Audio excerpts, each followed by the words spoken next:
महाराज सुग्रीव और समस्त वानर वीरों, नल नील के शिल्प कौशल और आप सबके अद्भुत साहस और सहयोग से 5 दिन में यह असंभव कार्य संपन्न हो गया। आज तक इस पृथ्वी पर इतना विशाल पुल निर्माण नहीं हो सका। इस सेतु को बांधकर आप सबने अपने अदम्य साहस का एक अपूर्व उदाहरण संसार के सामने प्रस्तुत कर दिया है। मेरे वीर सेनानियों, 100 योजन सागर पर सेतु बांधकर आपने अपने लक्ष्य को सुलभ कर लिया है। जो विजयश्री 400 कोस दूर थी, वो मानो अब 4 हाथ दूर रह गई है। सागर पर निर्मित सेतु आपका आवाहन कर रहा है कि बलिदानी वीरों, आओ और इस सेतु को पार करके आगे बढ़ो और धरती पर से अनीति, अधर्म और अनाचार का अंत कर दो। माता चंडिके भवानी का ध्यान करके हर हर महादेव नाद से आतताइयों को दहलाते हुए इस सेतु को पार करो। हर हर महादेव, हर हर महादेव, हर हर महादेव, हर हर महादेव।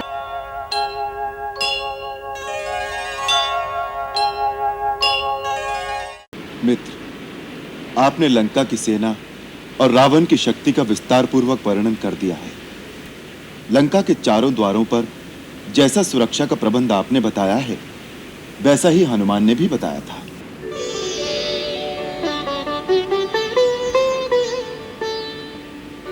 आपके हनुमान की जितनी प्रशंसा की जाए कम है। लंका दहन के समय उन्होंने चुन चुनकर ऐसे स्थानों का विध्वंस किया जो लंका की सुरक्षा के लिए बड़े मर्म स्थान हैं। लंका पहुंचने पर मैं स्वयं ही आपको रावण की सारी दुर्गबंदी के गुप्त स्थान बताऊंगा, जहां से उसका भेदन हो सकता है। परंतु सबसे पहला प्रश्न तो यह है कि हमारे और लंका के बीच ये जो अक्षोभ्य समुद्र है, इस विशाल जल राशि को सेना के सहित कैसे पार किया जाए? आप लोगों के पास तो आकाश मार्ग से आने जाने की विद्या है, परंतु हमारी सेना इस समुद्र को कैसे पार करेगी? क्या आप उन्हें कोई ऐसी विद्या सिखा सकते हैं या कोई और गूढ़ उपाय बता सकते हैं जिससे हम सारी सेना सहित उस पार चले जाएं? प्रभु, ये सब आसुरी विद्याएं हैं जो राक्षस जाति के लिए तो सहज हैं, परंतु मानवों और वानरों के लिए यह साधना सहल नहीं है, क्योंकि यह शक्ति सात्विक नहीं है। इसका अर्थ तो यह हुआ कि हमारी सेना उस पर जा ही नहीं सकती। भैया, मेरा मत तो यह है, यहाँ बहुत घने वन है। सेना द्वारा लकड़ियां कटवाकर सहसों नावें बनाई जा सकती हैं। उसमें बैठकर हमारी सेना उस पार पहुंच जाएगी। लक्ष्मण भैया, सुरक्षा की दृष्टि से उस पर विचार कीजिए। नावें लंका के समीप पहुंचते ही राक्षस लोग अपने उपल यंत्रों से उन पर बड़े-बड़े पत्थर फेंककर उन्हें डुबो देंगे। आपकी सेना को तट पर उतरने ही नहीं देंगे।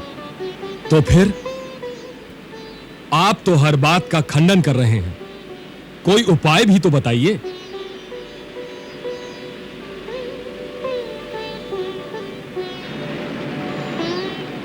प्रभु, इसका एक उपाय मेरी समझ में आया है। क्या? आप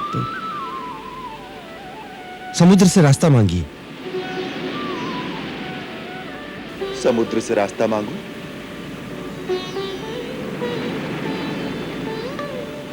मांगने पर क्या समुद्र हमें रास्ता दे देगा?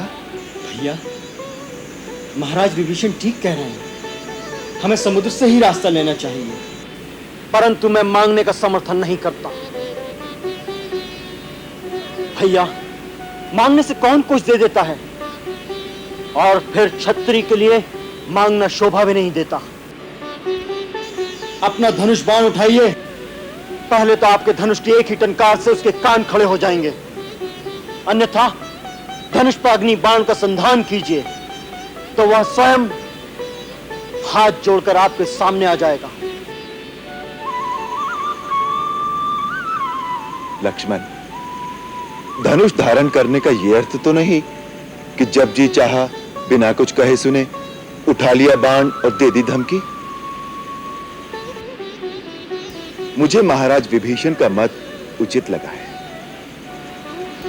यदि दैव ने सहायता की तो समुद्र अवश्य हमें मार्ग प्रदान करेंगे। दैव दैव भैया, दैव का भरोसा तो आलसी लोग करते हैं, जिनमें स्वयं कर्म करने का उत्साह और शक्ति नहीं, वही कायरों की भांति देव देव पुकारा करते हैं। नहीं लक्ष्मण, दैव की सहायता पर भरोसा करना न कायरता है न आलस्य।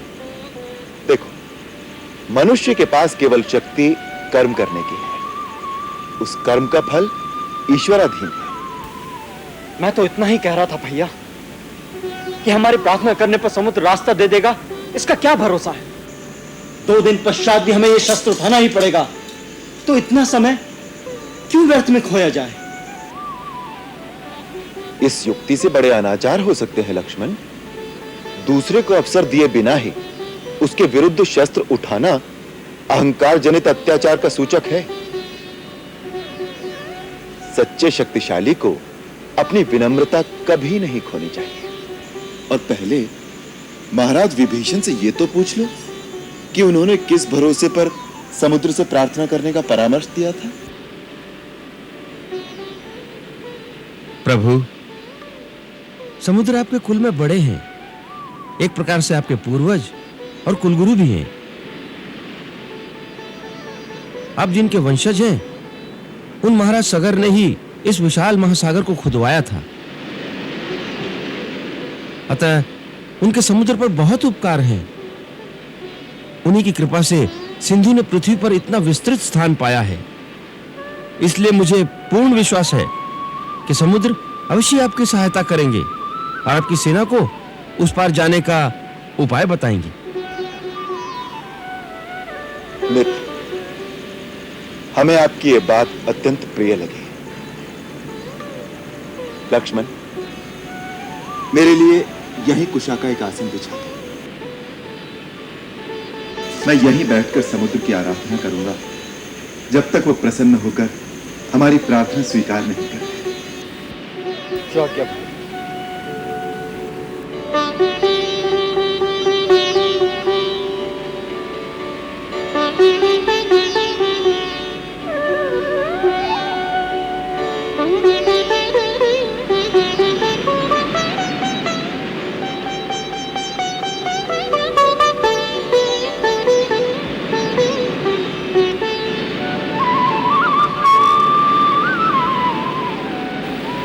नमस्तुभ्यं जलनिधे नमामि सरिता स्वामी।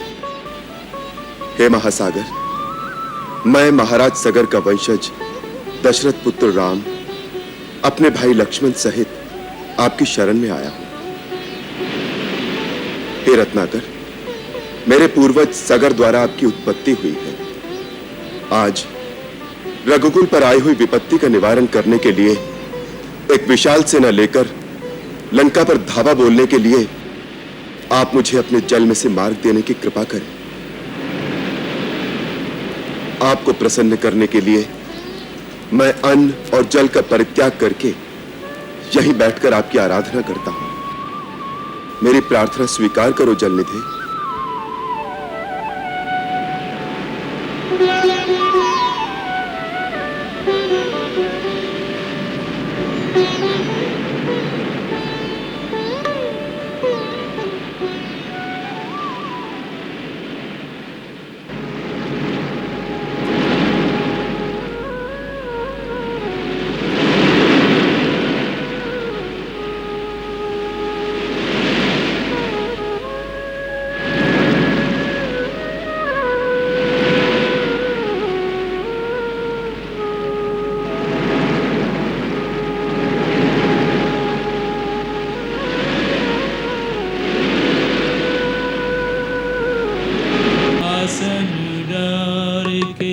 पालती मार के बैठ गए प्रभु साधक जैसे, होए के याचक मांगो न जब तक, कोई कहूँ कछु इतना ऐसे सागर सीमा पार न आवत, मर्यादा लांघन के भय से। श्री रघुवीर बड़े गंभीर, विचारक नीर तिरे अब कैसे।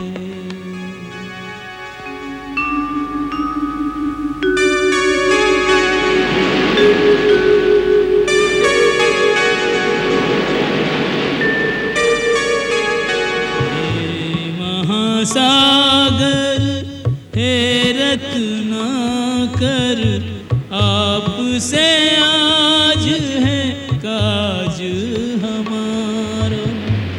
अमृत है तू न रत्नों के कारण, आपके सन्मुख हाथ पसारो। पंख नहीं कोई पंथ नहीं, अब सैन्य सहित हमें पार उतारो। ओहु सहाय सुझाओ उपाय, रहे गौरिणी रघुवंश तिहारो।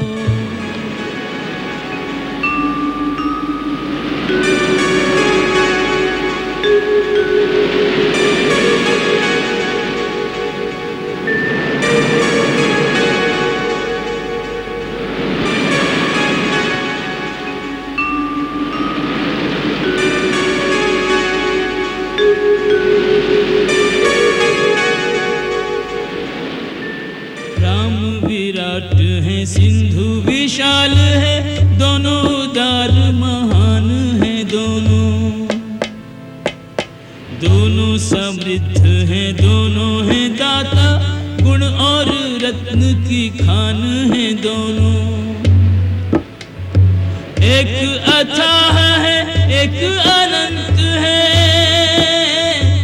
एक अथाह है एक अनंत है, धरती को वरदान है दोनों।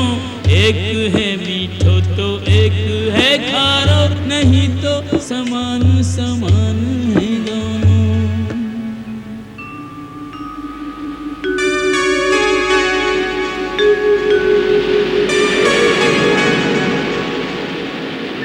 अतल सिंधु के जल में बह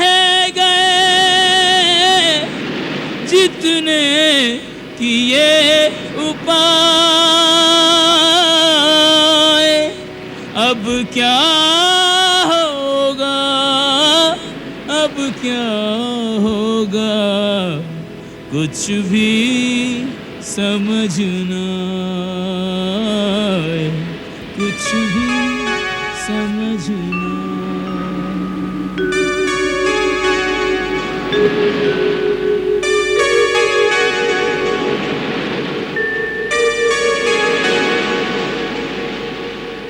प्रभु को पूर्वाभिमुख होकर महासागर की उपासना में तल्लीन हुए 2 दिन व्यतीत हो गए।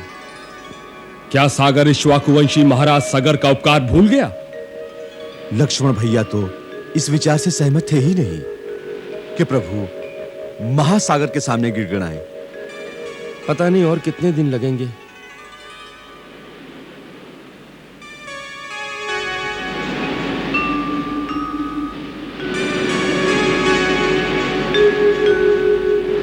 पल पल आशा टूटती, छूटो जाए धीर।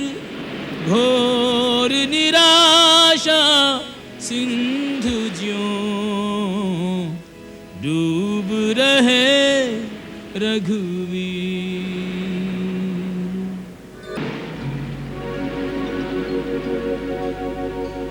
विनय न मानत जलधि जड़, गए 3 दिन बीत। बोले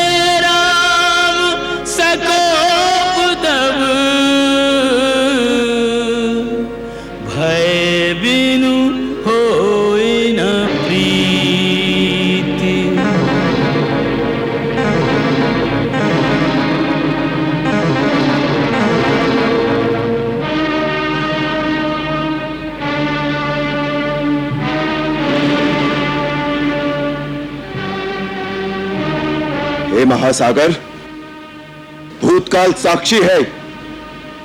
इक्ष्वाकु वंशी सदा परहितकारी बनकर कुछ न कुछ देते रहे हैं, कभी किसी से कुछ लेते नहीं, याचना नहीं करते। रघुवंशी राम ने आज पहली बार अपने अधिकार से कुछ मांगा है, कुछ आशा रखकर तुम्हारी उपासना की है। 3 दिन से विधिवत पूजन करने के बाद भी उत्तर में तुम केवल अपने अहंकार का ही गर्जन करते रहे हो। मंदगति जलधि, तुम पर राम की प्रार्थना का कोई प्रभाव नहीं पड़ा। तुम राम की विनम्रता को उसकी असमर्थता जानकर जड़ बने हुए हो। संसार ने आज तक राम की कृपा देखी है, उसका कोप नहीं देखा।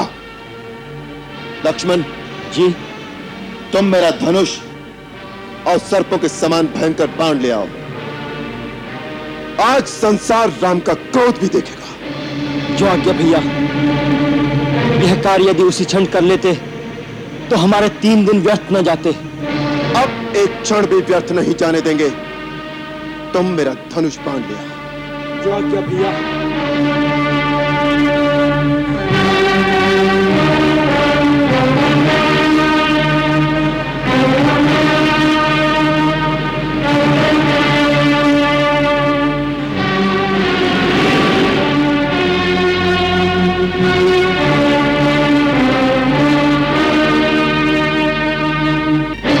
जैसे मूर्ख के सामने विनय दिखाना और कुटिल के संग प्रीति करना व्यर्थ होता है, जिस प्रकार मोह ममता में फंसे हुए को ज्ञान का उपदेश देना और उस और धरती में बीज बोना विफल होता है, उसी प्रकार तुम जैसे अहंकारी के सामने राम की विनय और पूजा का कोई मोल नहीं पड़ा।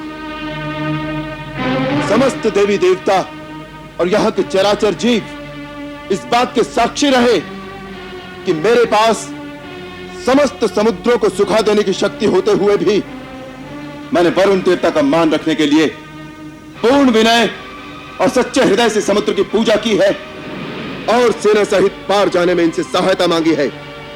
परंतु इस शठ ने मेरा उपहास ही किया है। शास्त्र कहता है, जैसे केला काटने पर ही फल देता है, उसी प्रकार नीच दंड देने पर ही झुकता है। अतः अब मैं ब्रह्मास्त्र का संधान करके इस समुद्र को पाताल तक सोख दूंगा। अब जल के स्थान पर यह केवल रेत और बालू ही रह जाएगी, जिसके ऊपर से मेरी सारी सेना आगे बढ़ेगी। जय ब्रह्मदेव।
करो प्रभु, मेरे अवगुण क्षमा करो। आपकी पूजा और विनय के उत्तर में मैंने अपना स्थान छोड़कर आपको मार्ग नहीं दिया, इसमें अवश्य मेरा दोष है, परंतु यह दोष तो आप ही का दिया हुआ है। आपकी प्रेरणा से माया ने प्रकृति में जड़ चेतन सृष्टि की उत्पत्ति की है। उसी ने जड़ और चेतन की भिन्न भिन्न मर्यादाओं को निर्धारित किया है। प्रभु, हम 5 तत्व अर्थात आकाश, धरती, अग्नि, वायु और जल इस सृष्टि के मुख्य आधार हैं। इन 5 के गुण, स्वभाव और मर्यादाएं आपकी स्वीकृति से ही निश्चित की गई हैं। मुझ में सहस्त्रों तरंगे उठती हैं, परंतु मैं कभी अपने तट की मर्यादा का उल्लंघन नहीं करता।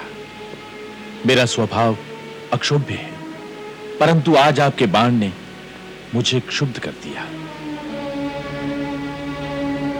जल यदि अपनी मर्यादा को भंग करेगा तो आपकी आज्ञा का उल्लंघन होगा। आप तो सर्वसमर्थ स्वामी हैं, आपको बाण चलाने की आवश्यकता भी नहीं। आपकी इच्छा मात्र से ही मैं सूख जाऊंगा और आपकी सेना मुझे पार कर जाएगी। परंतु भगवान, उससे मेरा मान और मेरी मर्यादा दोनों भंग हो जाएंगे। 5 तत्वों में से यदि एक का भी इस प्रकार गुण और स्वभाव बदलकर उसकी मर्यादा भंग कर दी जाएगी तो सृष्टि के संतुलन में विकार उत्पन्न हो जाएगा, जिससे इस धरती पर विस्फोट हो जाएगा। प्रभु, यदि आप प्रलय से पहले ही प्रलय लाना चाहते हैं तो आपको अधिकार है, अन्यथा इस ब्रह्मास्त्र से मेरी रक्षा कीजिए। स्वामी, मैं एक सेवक की भांति आपकी शरण में आया हूं। जैसा उचित समझें आज्ञा दें, मैं वही करूंगा। मेरी रक्षा करो अथवा दंड दो। हमें तुम्हारे वचनों से संतोष हुआ। हम तुम्हारी मर्यादा भंग नहीं करेंगे, परंतु हमें वो उपाय बताओ जिससे हमारी सेना भी उस पार उतर जाए और सागर की मर्यादा भी रहे। नाथ, इसका उपाय तो बहुत सहल है।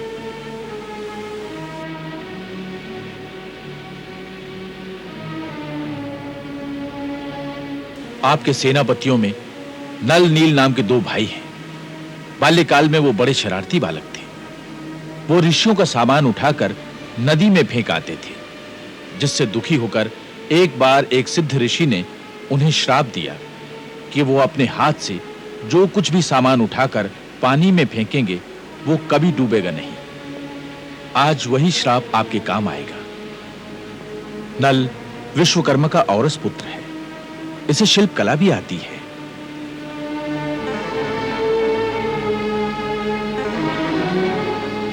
यदि ये दोनों भाई अपने हाथ से जल में पत्थर डालकर समुद्र के ऊपर सेतु बांधने का कार्य करें तो लंका तक एक ऐसा सेतु तैयार हो जाएगा जिसके ऊपर से चलकर आपकी सेना समुद्र के उस पार पहुंच जाएगी। मैं वचन देता हूं कि इनके डाले हुए पत्थरों को और उनसे निर्मित सेतु को स्वयं भी धारण करके सेतु बंधन में स्वयं इनकी सहायता करूंगा। इस प्रकार समुद्र को बांधने से तीनों लोकों में आपका सुयश गाया जाएगा। हे रत्नाकर, हे सागर, हम तुम पर बहुत प्रसन्न हैं। तुम्हारी उदारता से हम तुम्हारे प्रेम के ऋणी हो गए, परंतु हमारी एक और समस्या का समाधान करो। आज्ञा प्रभु।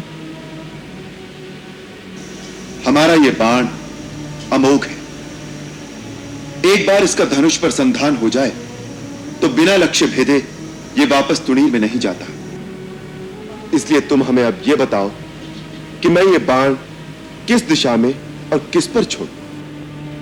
प्रभु, उत्तर दिशा में ध्रुमकुल्य नाम का एक पवित्र देश है। वहां बड़े भयानक दस्यु रहते हैं जो अपने पाप कर्मों से वहां की पवित्रता का नाश करते हैं और मेरे जल का दुरुपयोग करते हैं। प्रभु, आप अपने बाण को उन्हीं पर सार्थक कीजिए। तथास्तु। इस बाण के प्रहार से वहां की धरती मरुभूमि हो जाएगी परंतु वहां पर अनेक सुगंधित औषधियां उत्पन्न होंगी जिनसे जीवों का कल्याण होगा।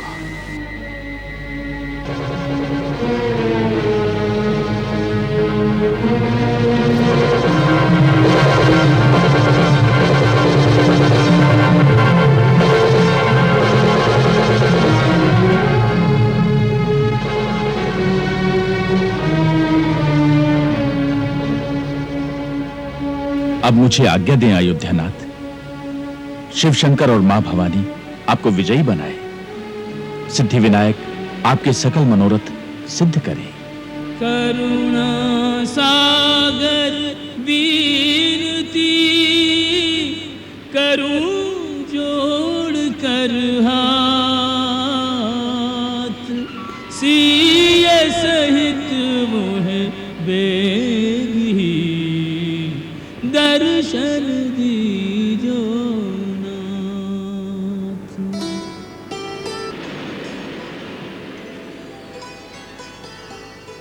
नल, नील,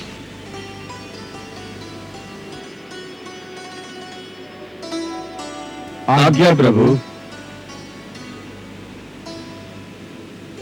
विश्वकर्मा नंदन, आपने अभी तक अपने इतने महान शिल्प विज्ञान को छुपाए रखा? क्षमा करें प्रभु, हमें अपने माता पिता की आन थी। बिना कहे हम अपने गुणों को स्वयं नहीं बताते। प्रभु, हमें आशीर्वाद दीजिए। समस्त वानर दल की सहायता से सिंधु पर सेतु बांधने का निर्माण कार्य आरंभ कर दें। शुभस्य शीघ्रम। महाराज सुग्रीव, अपने वानरों से कहिए कि इसी क्षण सेतु बंधन का कार्य आरंभ कर दें। सेतु बंधन के सभी कार्य नल और नील की आज्ञा अनुसार होंगे। प्रभु, आपकी आज्ञा का पालन हो जाएगा। मेरे आराध्य देव भगवान शिव समस्त आपदाओं को हरने वाले हैं। उनकी असीम अनुकंपा से संसार के सकल दुष्कर कार्य सहल हो जाते हैं। मुझे प्रेरणा हुई है कि इस पवित्र स्थान पर जहां अथाह सागर को पार करने वाले एक महान सेतु के निर्माण का दुष्कर कार्य आरंभ हो रहा है, मैं अपने प्रभु के विग्रह की स्थापना करूं और अभिषेक करके उनकी पूजा करूं। आप लोग जब तक सेतु निर्माण के कार्य में व्यस्त रहेंगे, मैं उनकी पूजा करता रहूंगा। इसलिए महाराज सुग्रीव, आप अभी दूत भेजकर कुछ विद्वान ऋषियों और पुरोहितों को बुलवाने का प्रबंध करें, जो शास्त्रोक्त विधि से यहां शिवलिंग की स्थापना और उनकी विधिवत पूजा कराएं। जो आज्ञा प्रभु। ओम स्वस्ति न इंद्रो वृद्धश्रवाः स्वस्ति न पूषा विश्ववेदाः स्वस्ति नस्तारक्षो अरिष्टनेमिः स्वस्ति नो बृहस्पतिर्दधातु। कारज सिद्धि हेतु कपिदल अधिक उत्साह सो लावत बांधन से पाथर वृक्ष बड़े बड़े। संकल्पः श्री सूर्यवंशावतंसः श्री दशरथात्मजो रामाहम्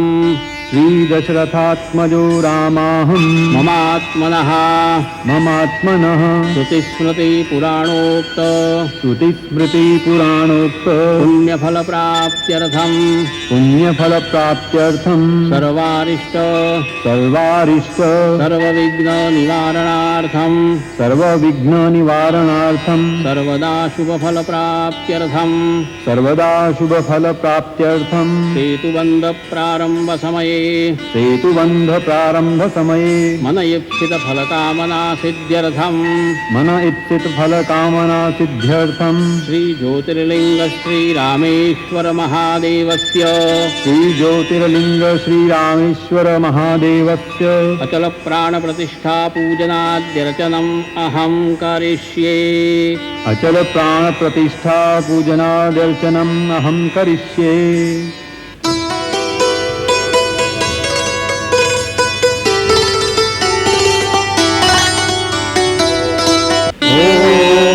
मानो ज्योतिर्जुषतामागच्छ बृहस्पति यज्ञमिमन्तानो स्वरिष्ठं यज्ञध्वंसामिमन्दधातु विश्वे देवास इह मादयन्तामो प्रतिष्ठा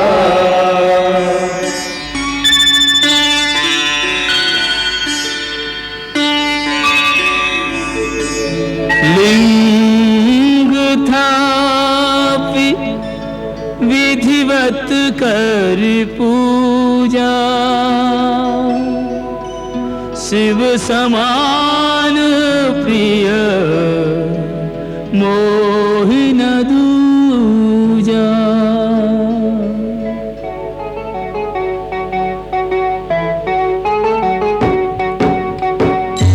शिवद्रोही मम भगत कहावा सोनर सपने हूँ मोहिन पावा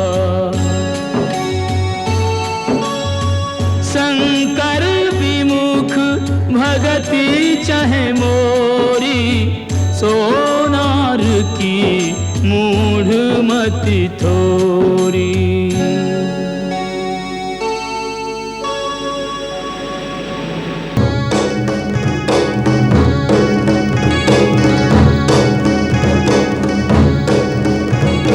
कछु बानर कछु भालु समूह कर कर हुहा धावन लागे सेतु बनावन है तु महाभट हाथ लगो सोई लावन लागे सब निज निज कौशल चतुराई नाना भांति दिखावन लागे काठ को काट के जोड़ के बांध के सेतु आधार बनावन लागे सेतु आधार बनावन लागे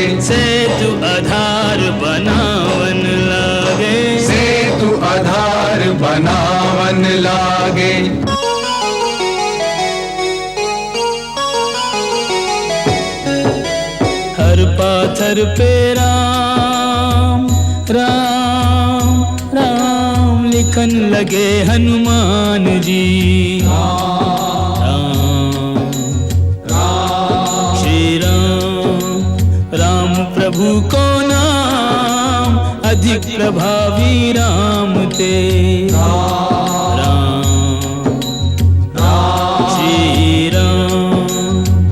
श्री रघुवीर प्रताप ते सिंधु तरे पाषाण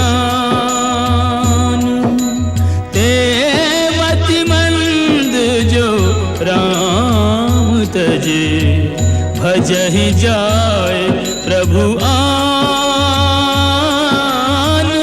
भजहि जाय प्रभु आन त्र्यंबकं यजामहे सुगंधिं पुष्टिवर्धनम् उर्वारुकमिव बन्धनान् मृत्योर्मुक्षीयमामृतात्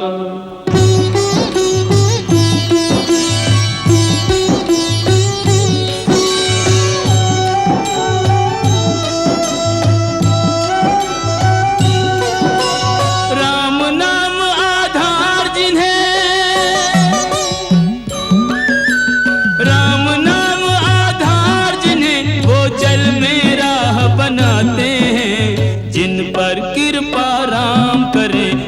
पत्थर भी तिर जाते हैं। जिन पर कृपा राम करे वो पत्थर भी तिर जाते हैं।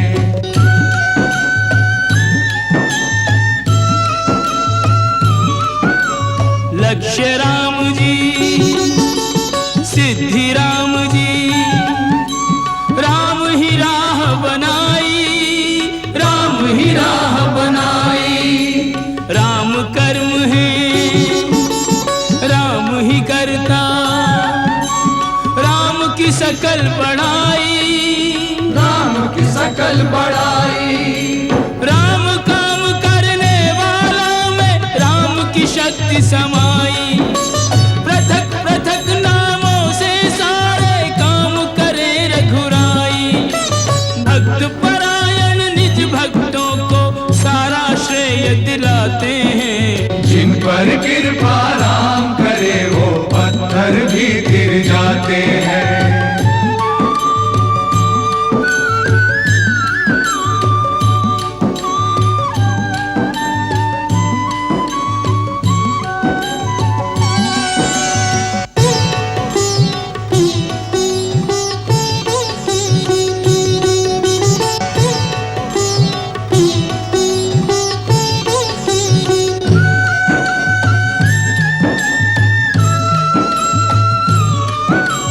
घट घट बस के आप ही अपना नाम रटा देते हैं, नाम रटा देते हैं। हर कारज में निज भक्तों का हाथ बटा देते हैं, हाथ बटा देते हैं। बाधाओं के सारे पत्थर राम हटा देते हैं।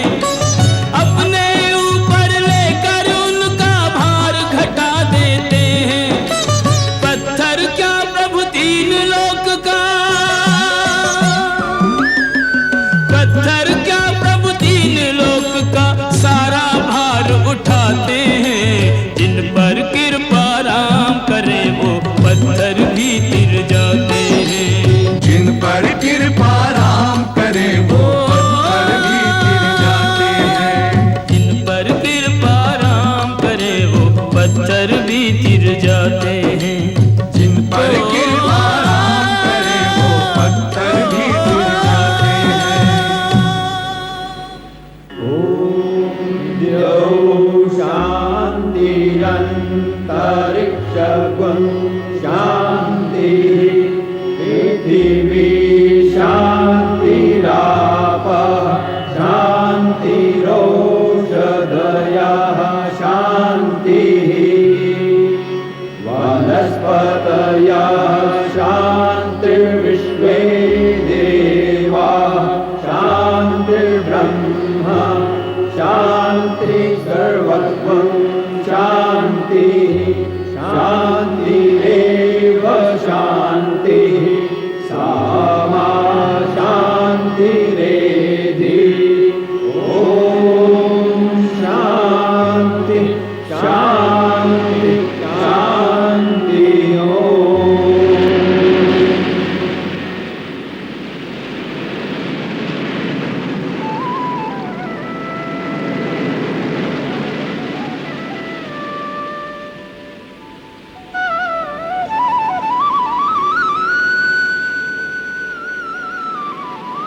प्रभु, आपकी आराध्य देव की कृपा से और आपके आशीर्वाद से समुद्र के ऊपर 100 योजन के सेतु का निर्माण कार्य सफलता से पूर्ण हो गया है।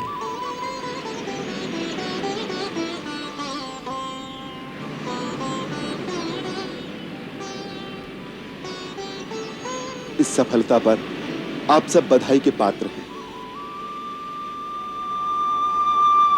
हे शंकर, मेरे प्रभु, मेरे इष्ट देव, आपकी असीम अनुकंपा से ही असंभव दिखने वाला कार्य इतनी सहजता से संभव हो गया है।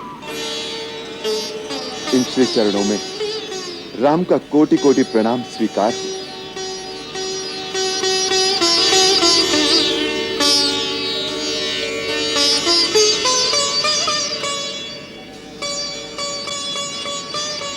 मेरी एक और विनती स्वीकार करो भोलेनाथ। मेरे समस्त अनुयायियों को अपनी भक्ति प्रदान करो। आपकी भक्ति से विमुख होकर जो मेरे पास आए, उसे मेरी सेवा का कोई फल प्राप्त न हो।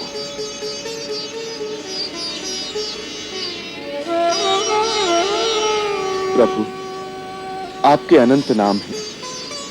अपने सेवक राम की ओर से एक नाम और स्वीकार कर लीजिए। आज से यहां लोग आपको श्री रामेश्वर के नाम से जानेंगे।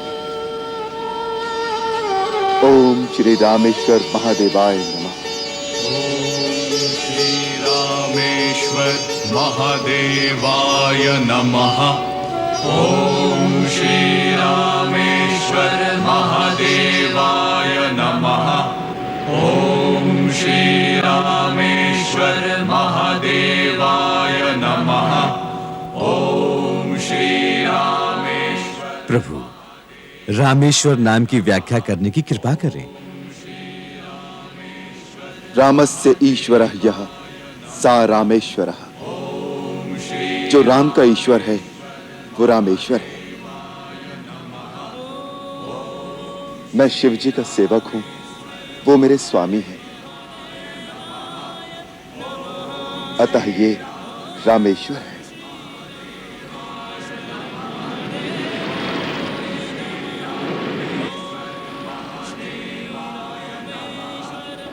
उमा, मेरे राम प्रभु की चतुराई देखी, कैसे अपनी वाक पटुता से रामेश्वर की व्याख्या ही बदल डाली। तो ठीक व्याख्या क्या है स्वामी? राम ईश्वरो यस्य सा रामेश्वरा। अर्थात राम जिसके ईश्वर हैं वही रामेश्वर है। मैं तो उनका दास हूं, सदा राम नाम का ही जप करता रहता हूं। अतः वही मेरे स्वामी हैं। आप दोनों की गूढ़ व्याख्याएं तो समझना किसी के लिए संभव नहीं है नाथ। क्यों? मुझे समझना तो बहुत सरल है। मैं तो भोला भाला हूं। राम जी की था पाना असंभव है। उन्हें तो वही जान सकता है जिसे वो स्वयं जना दे। आप दोनों को नमस्कार। नमस्कार तो उन्हें करो देवी।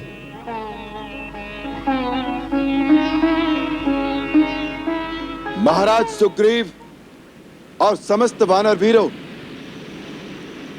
नल नील के शिल्प कौशल और आप सबके अद्भुत साहस और सहयोग से 5 दिन में यह असंभव कार्य संपन्न हो गया। आज तक इस पृथ्वी पर इतना विशाल पुल निर्माण नहीं हो सका।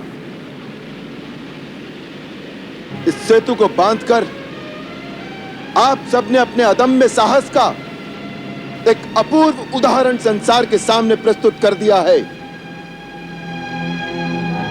मेरे वीर सेनानियों, 100 योजन सागर पर सेतु बांधकर आपने अपने लक्ष्य को सुलभ कर लिया है। जो विजयश्री 400 कोस दूर थी, वो मानो अब 4 हाथ दूर रह गई है। सागर पर निर्मित सेतु आपका आवाहन कर रहा है कि बलिदानी वीरों, आओ और इस सेतु को पार करके आगे बढ़ो और धरती पर से अनीति, अधर्म और अनाचार का अंत कर दो। माता चंडिके भवानी का ध्यान करके हर हर महादेव नाथ से आतताइयों को दहलाते हुए इस सेतु को पार करो। हर हर महादेव, हर हर महादेव, हर हर महादेव। प्रभु, सेतु पर सर्वप्रथम आपके चरण पड़े।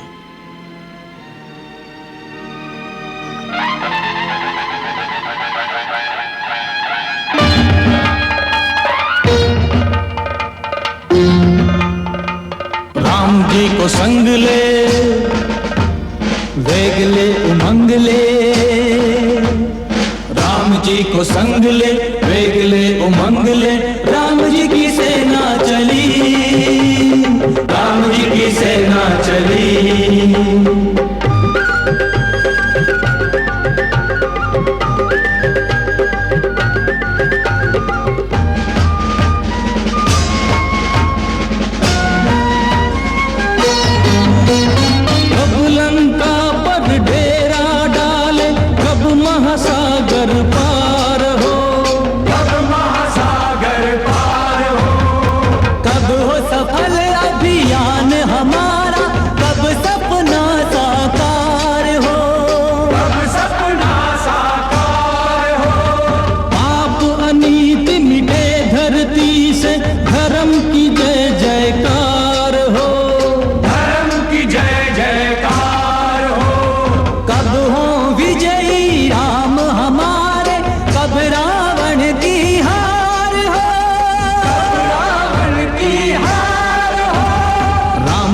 से आस है, राम पे विश्वास है। राम जी से आस है, राम पे विश्वास है, राम जी करेंगे भली।